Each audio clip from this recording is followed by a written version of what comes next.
Barry Humphries. It is now being reported in the Herald Sun that Barry Humphries specifically said before he died that he did not want a state funeral in Victoria. This is according to the Herald Sun, and Daily Mail have reported as well that he gave firm instructions to reject a Victorian state funeral. The reason, and I can vouch for this, I spent an hour with Barry Humphries only a few days before he died, and he was still very angry about the Melbourne Comedy Festival, which he and Peter Cook, two of the greatest comic geniuses certainly of the last century, they established the Melbourne Comedy Festival back in the 80s, and the Melbourne Comedy Festival, thanks to activists like Hannah Gadsby and others, decided to attack Barry Humphries simply because he pointed out truthfully that transgenderism is a fashion, and he pointed out truthfully that Caitlyn Jenner had been mutilated during transgender surgery.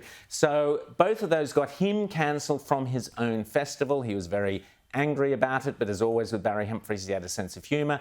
And as he pointed out, said to me, and I'm sure he said to others, when asked, I said, how funny are modern comedians? He said, well, Hannah Gadsby is about as funny as an orphanage on fire.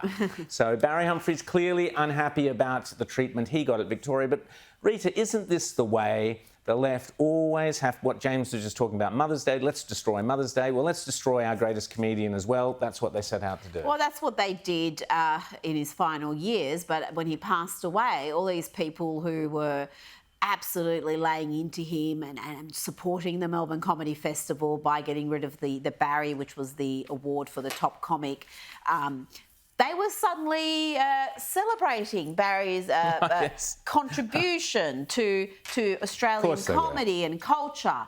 And it's like, you gutless cowards. When it mattered, you were missing, and now you want to, bask in his glory.